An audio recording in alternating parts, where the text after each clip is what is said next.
Black forest എന്ന് പറയുമ്പോൾ എല്ലാവരുടെയും മനസ്സിലേക്ക് ഓടിയെത്തുക ബ്ലാക്ക് ഫോറസ്റ്റ് കേക്ക് ആയിരിക്കും. എന്നാൽ പലതും ഉണ്ട് ഇവിടെ കാണാനായിട്ട്. ഇത് ശരിക്കും ഒരു മായാലോകമാണ്. എത്ര കണ്ടാലും മതി വരാത്ത കാഴ്ചകളുണ്ട് ഇവിടെ. ഇത് നമ്മുടെ 8ാമത്തെ വെഡിങ് ആനിവേഴ്സറി ആണ്. അതുപോലെ തന്നെ നമുക്ക് ഇന്ന് യൂട്യൂബിൽ 100 സബ്സ്ക്രൈബേഴ്സ് ആയ ദിവസവും കൂടിയാണ്.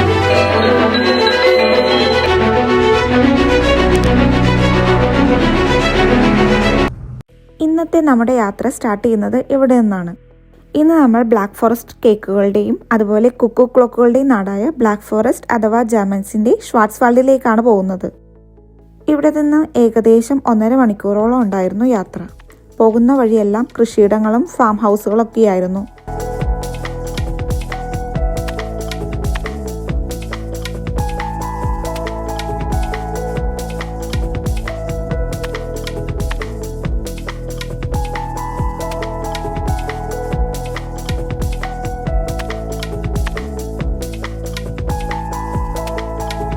അങ്ങനെ ഞങ്ങൾ ഷ്വാർട്സ്വാൽഡിലെ ട്രിബാഗ് എന്ന് പറയുന്ന സ്ഥലത്തെത്തി.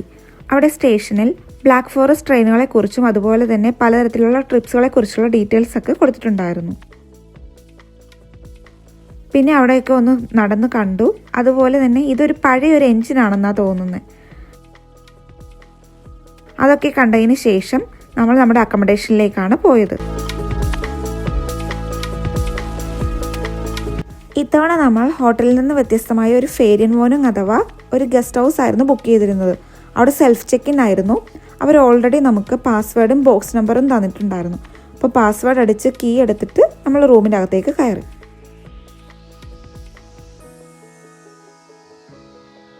അപ്പാർട്ട്മെൻറ്റ് ഫുള്ളി ഫർണിഷ്ഡ് ആയിരുന്നു. എടുത്തു പറയേണ്ടത് കിച്ചണാണ്. കിച്ചണിൽ അത്യാവശ്യമുള്ള യൂട്ടൻസിൽസും ഓയിലും പൗഡേഴ്സും ഒക്കെ അവർ വെച്ചിട്ടുണ്ടായിരുന്നു. പിന്നെ ഒരു ചെറിയ ഡൈനിങ് ഏരിയയും പിന്നെ ഒരു സോഫയും ഒരു വാർഡ്രോബും ഇതൊക്കെ നമുക്ക് അവൈലബിൾ ആയിരുന്നു.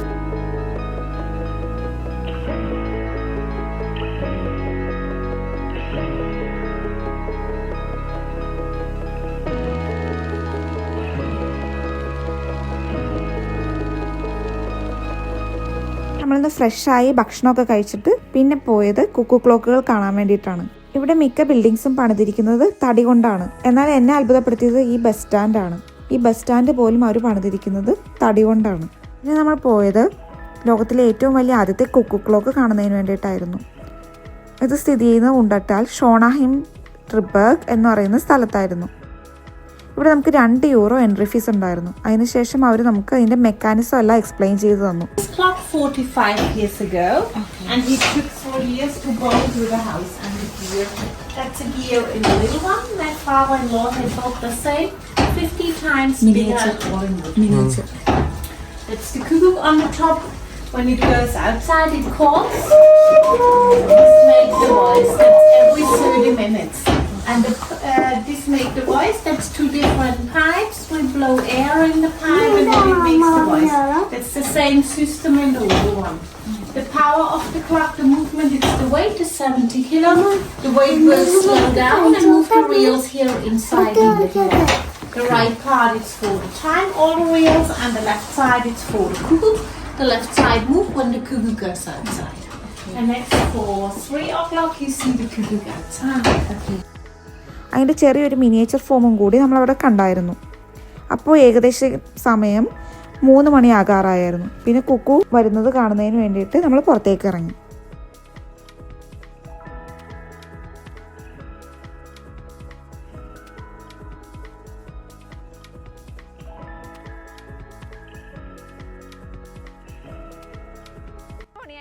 ഇപ്പൊ കുക്കു ക്ലോക്ക് അടിക്കുവാണ്.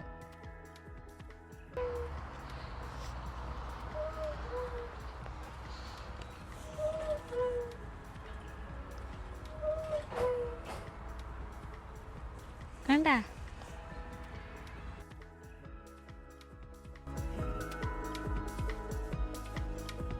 അവിടെ നിന്ന് നമ്മൾ പോയത് ലോകത്തിലെ ഏറ്റവും വലിയ കുക്കു ക്ലോക്ക് കാണുന്നതിന് വേണ്ടിയിട്ടായിരുന്നു. ആദ്യം നമ്മൾ കണ്ടത് ലോകത്തിലെ ഏറ്റവും വലിയ ആദ്യത്തെ കുക്കു ക്ലോക്ക് ആയിരുന്നു. അതിൻ്റെ ഉയരം 50 അടി ആയിരുന്നെങ്കിൽ ഇതിൻ്റെ ഉയരം 60 അടിയാണ്. ഇത് സ്ഥിതി ചെയ്യുന്നത് ഷോണാഹ്ബാഗ് ഇം ട്രിബാഗ് എന്ന് പറയുന്ന ഒരു സ്ഥലത്താണ്.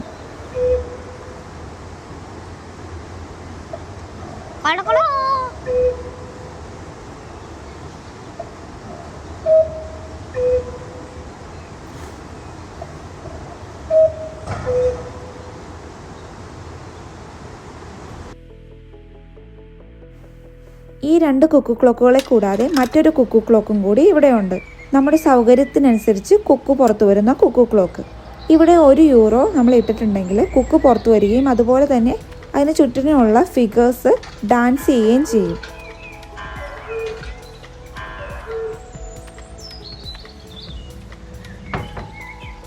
മാറ്റല്ലേ.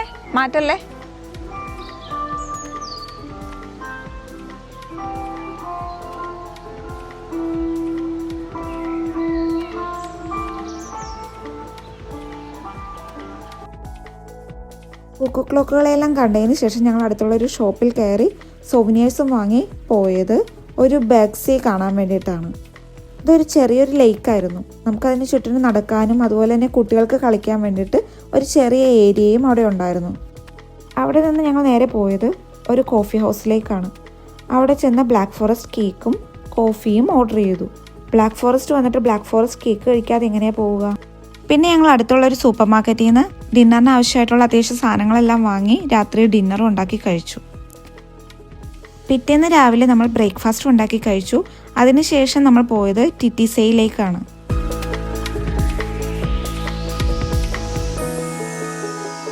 സത്യത്തിൽ നമ്മളിവിടെ വന്നത് ബോട്ട് ടൂർ ചെയ്യുന്നതിന് വേണ്ടിയിട്ടായിരുന്നു. പക്ഷെ നമ്മളവിടെ ചെന്നപ്പോൾ ഒരു ബോട്ട് പോലും കണ്ടില്ല. അപ്പോൾ നമ്മളവിടെ അന്വേഷിച്ചപ്പോൾ അവർ പറഞ്ഞു സമ്മർ ആയാലേ ബോട്ട് ടൂറൊക്കെ ഉണ്ടാവുള്ളൂ എന്ന്. അപ്പോൾ പിന്നെ നമ്മൾ അതിൻ്റെ തീരത്തൂടെയൊക്കെ നടന്നു, കുറച്ച് ഫോട്ടോസും വീഡിയോസൊക്കെ എടുത്തു. എന്നിട്ട് നമ്മൾ പിന്നെ നേരെ തിരിച്ചു പോവുകയായിരുന്നു. നമുക്ക് നമ്മുടെ അപ്പാർട്ട്മെൻറ്റിൽ നിന്ന് അടുത്തുള്ള അട്രാക്ഷൻസ് ഒക്കെ കാണുന്നതിന് വേണ്ടിയിട്ട് ഒരു ഗസ്റ്റ് കാർഡ് കിട്ടിയിട്ടുണ്ടായിരുന്നു. ഇതായിരുന്നു ഒരു അട്രാക്ഷൻ, ട്രിബാഗ് ലാൻഡ്.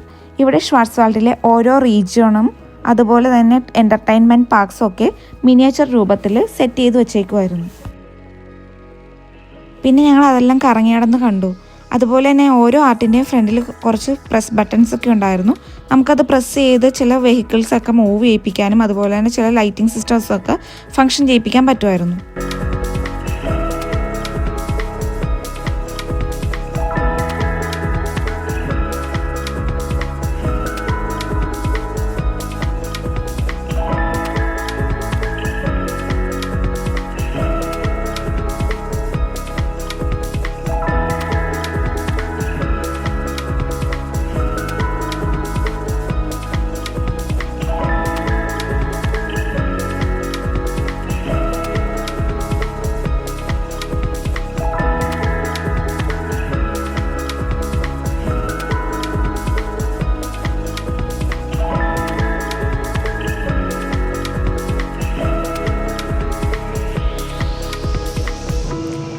ഇതാണ് ട്രിബർഗ് സിറ്റിയുടെ ഒരു മിനിയേച്ചർ ഫോം.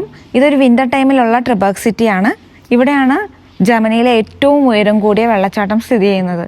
ഈ ട്രിബർഗ് സിറ്റിയിലാണ് നമ്മൾ താമസിച്ചിരുന്നത്.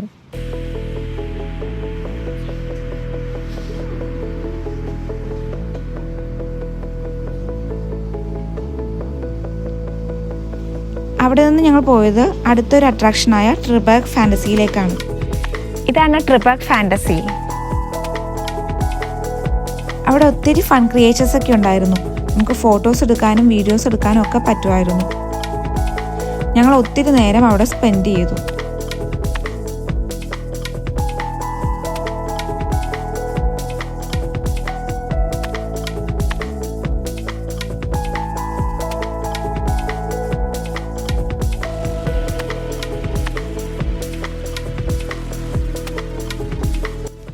പിന്നെ ഞങ്ങൾ പോയത് അടുത്ത അട്രാക്ഷനായ മ്യൂസിയത്തിലേക്കാണ്.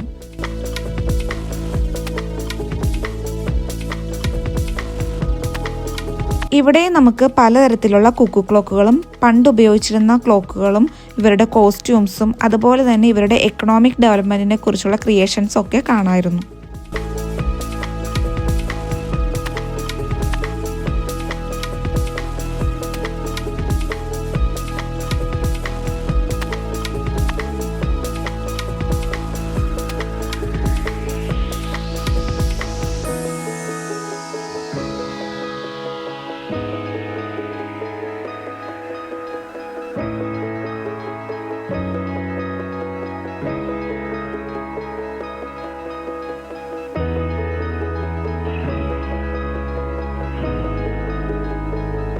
ഇവിടെ നിന്ന് നമ്മൾ പോയത് ട്രിബർഗ് വാട്ടർഫാൾസ് കാണുന്നതിന് വേണ്ടിയിട്ടായിരുന്നു.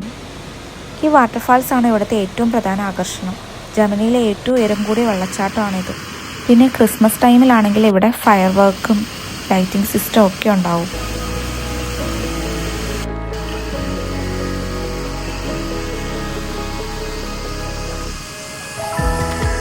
വാട്ടർഫാൾസ് കണ്ടതിന് ശേഷം നമ്മൾ വിചാരിച്ചു ഒരു കോഫി കുടിക്കാമെന്ന്. അങ്ങനെ നമ്മളൊരു കോഫി ഹൗസിലേക്ക് പോയി. അങ്ങനെ ഇന്ന് നമ്മൾ ബ്ലാക്ക് ഫോറസ്റ്റ് കേക്ക് കഴിക്കാൻ വേണ്ടിയിട്ട് വന്നിരിക്കുകയാണ് ഒരു കഫേയിൽ. ഇന്ന് നമ്മുടെ 8ാമത്തെ വെഡിങ് ആനിവേഴ്സറി ആണ്. അതുപോലെ തന്നെ നമുക്ക് ഇന്ന് യൂട്യൂബിൽ 100 സബ്സ്ക്രൈബേഴ്സ് ആയ ദിവസവും കൂടിയാണ്. അപ്പോൾ അതുകൊണ്ട് ഞങ്ങളൊരു ബ്ലാക്ക് ഫോറസ്റ്റ് കേക്കും അതുപോലെ തന്നെ ഒരു കാരമൽ സാൻഡ് ടോട്ടയും കൂടി ഓർഡർ ചെയ്തു.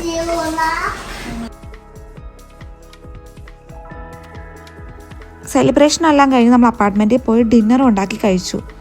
അപ്പോഴാണ് നമ്മൾ ട്രിബർഗ് വാട്ടർഫാളിൻ്റെ കാര്യം ഓർത്തത്.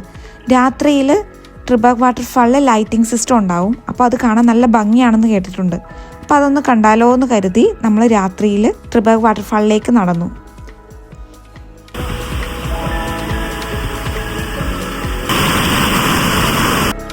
നല്ല രസമുണ്ടായിരുന്നു. ഇതുപോലെ 2 സൈഡിൽ നിന്നുള്ള ലൈറ്റ് സെറ്റിങ്സും അതുപോലെ ഈ കളേഴ്സ് ഇങ്ങനെ മാറി മാറി വരുന്നതും ഒക്കെ കാണാനായിട്ട്, ആ വെള്ളം ഒഴുകി വരുന്നത് കാണാനും നല്ല ഭംഗിയുണ്ടായിരുന്നു. ഇന്ന് ചെക്കൗട്ട് ചെയ്യേണ്ട ദിവസമായിരുന്നു. അതുകൊണ്ട് തന്നെ രാവിലെ എണീറ്റ് ബ്രേക്ക്ഫാസ്റ്റും കഴിച്ചു, റെഡിയായി.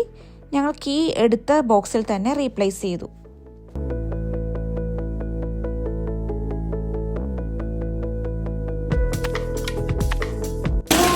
അപ്പൊ നമ്മളിപ്പോ ഇവിടെ ചെക്കൗട്ട് ഇറങ്ങുവാണ്. നല്ല സ്റ്റേ ആയിരുന്നു. നമ്മൾ താമസിച്ചതിൽ വെച്ച് ഏറ്റവും നല്ല സ്റ്റേ ആയിരുന്നു ഇവിടെ. ആദ്യമായിട്ട് നമ്മളൊരു സ്റ്റേ നല്ലൊരു സ്റ്റേ ആയിരുന്നു. റൂം ചെക്കൗട്ട് ചെയ്ത് പിന്നെ നമ്മൾ പോയത് ഹൗസ് ഓഫ് 1000 ക്ലോക്സ് എന്ന ഷോപ്പിലേക്കായിരുന്നു. നമുക്കൊരു കുക്കു ക്ലോക്കും കൂടി വാങ്ങണമായിരുന്നു.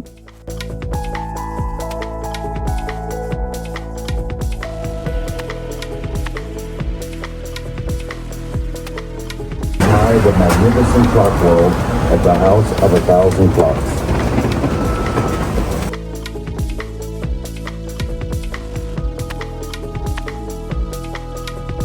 ഇവിടെ പേര് പോലെ തന്നെ ഒത്തിരി കുക്കു ക്ലോക്കുകളും സാധാരണ ക്ലോക്കുകളും പല പ്രൈസ് റേഞ്ചിലുള്ള ക്ലോക്കുകളും ഒക്കെ ഉണ്ടായിരുന്നു.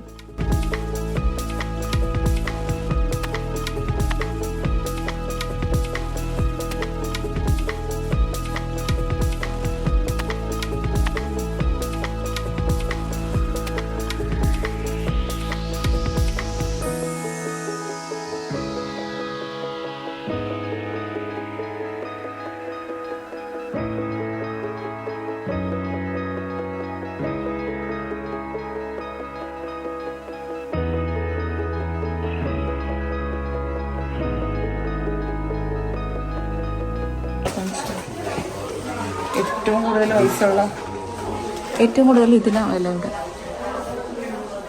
19,900 യൂറോ.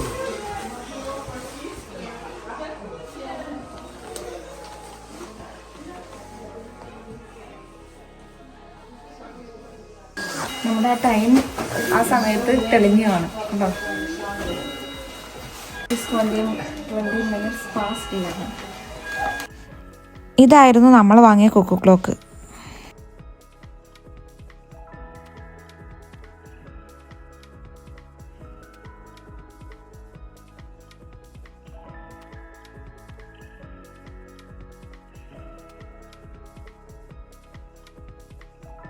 അങ്ങനെ ക്ലോക്കും വാങ്ങി നമ്മൾ ട്രിബർഗിനോട് ബായ് പറഞ്ഞു നേരെ പോയത് ഹാസ്ലാഹ് എന്ന് പറയുന്ന ഒരു സ്ഥലത്തേക്കാണ്.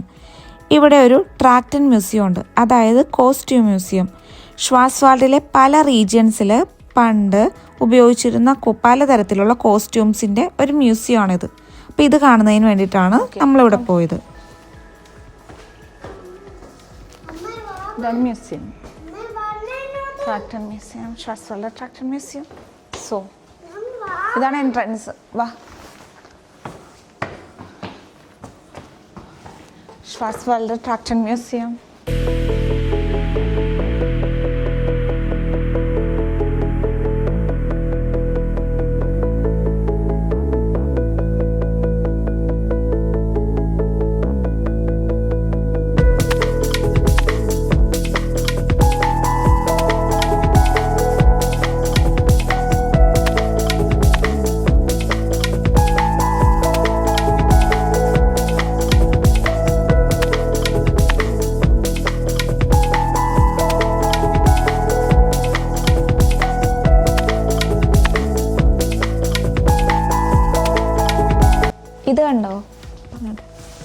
ഇത് കണ്ടോ, ഈ ഹാറ്റിൻ്റെ ഒരു പ്രത്യേകത എന്താണെന്ന് വെച്ചിട്ടുണ്ടെങ്കിൽ ഇവിടെ ഇതൊരു ട്രഡീഷണലായിട്ട് ഇപ്പോൾ ഒരു കൈമാറി വരുന്ന ഒരു ഇതാട്ടോ.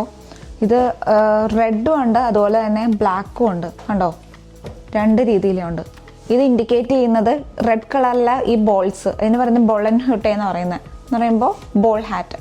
അപ്പോൾ ഈ ബോൾസിൻ്റെ ഈ ഹാറ്റ് വെക്കുന്നവർ, ഈ റെഡ് കളറിൽ വയ്ക്കുന്നവർ സിംഗിൾ ആയിട്ടുള്ളവരും എന്ന് പറയുമ്പോൾ കല്യാണം കഴിക്കാത്തവരും, അതുപോലെ തന്നെ ഈ ബ്ലാക്ക് കളറിലെ ഹാറ്റ് വെക്കുന്നവർ കല്യാണം കഴിച്ചതുമാണ്. അങ്ങനെയാണ് ഇത് ഇൻഡിക്കേറ്റ് ചെയ്യുന്നത്.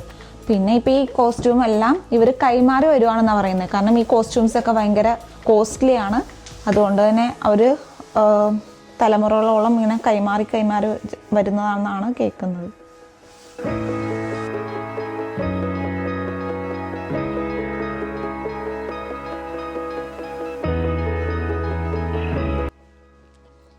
ഇതിൻ്റെ താഴെയെല്ലാം എഴുതി വെച്ചിട്ടുണ്ട് കേട്ടോ. അത് ഏത് സ്ഥലത്താണ് ഉപയോഗിച്ചുകൊണ്ടിരുന്നത്, ഏത് റീജിയണിലാണ് ഇതുപോലെയുള്ള കോസ്റ്റ്യൂംസ് എല്ലാം ഉപയോഗിച്ചിരുന്നത് എന്നെല്ലാം അവർ താഴെ മെൻഷൻ ചെയ്തിട്ടുണ്ട്. അതുപോലെ തന്നെ സൈഡിൽ ഒരു അതിൻ്റെ ഡീറ്റെയിൽഡ് ആയിട്ട് ഉള്ള കാര്യങ്ങളെല്ലാം എഴുതിയിട്ടുണ്ട്.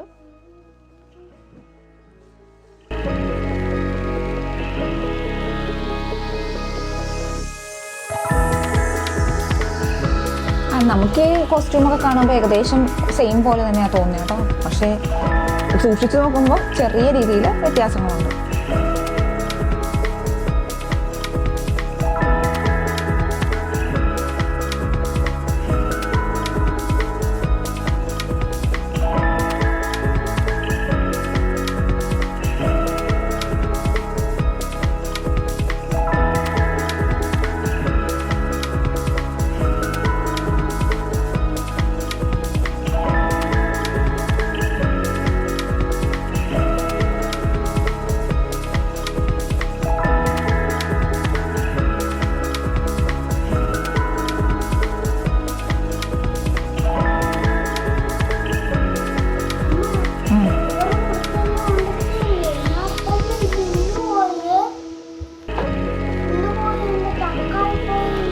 ഇത് ഒറിജിനൽ അല്ല പൊന്നു, ഇതൊക്കെ സ്റ്റാച്യൂസാണ് ഉണ്ടാക്കി വെച്ചിരിക്കുന്നത്.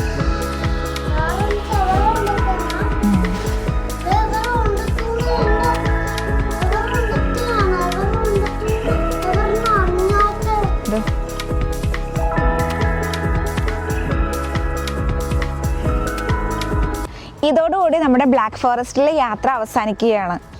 ബ്ലാക്ക് ഫോറസ്റ്റ് എന്ന് പറഞ്ഞിട്ടുണ്ടെങ്കിൽ എത്ര കണ്ടാലും മതി വരാത്തൊരു സ്ഥലമാണ്. ഒത്തിരി നല്ല മനോഹരമായിട്ടുള്ള കാഴ്ചകളുള്ള സ്ഥലം, ഒത്തിരി മലകളും കുന്നുകളും, അതുപോലെ തന്നെ നല്ല പച്ചപ്പും, അതുപോലെ ഒത്തിരി കുക്കൂസുവറും പിന്നെ അരുവികളും ഒക്കെയുള്ള സ്ഥലമാണ്. അതുകൊണ്ട് എനിക്ക് ജർമ്മനിയിൽ വന്നിട്ട് ഏറ്റവും ഇഷ്ടപ്പെട്ട ഒരു സ്ഥലമാണ് ഈ ഷ്വാർസ്വാൽഡ് അഥവാ ബ്ലാക്ക് ഫോറസ്റ്റ് എന്ന് പറയുന്നത്. എനിക്ക് എത്ര കണ്ടാലും മതി വരില്ല. ഞാനിപ്പോൾ 2ാമത്തെ തവണയാണ് വരുന്നത്, ഇനിയും ഞാനിവിടെ വരും. അപ്പോൾ നമുക്ക് അടുത്തൊരു ജർമ്മൻ വിശേഷവുമായി കാണുന്നത് വരേക്കും ബായ്.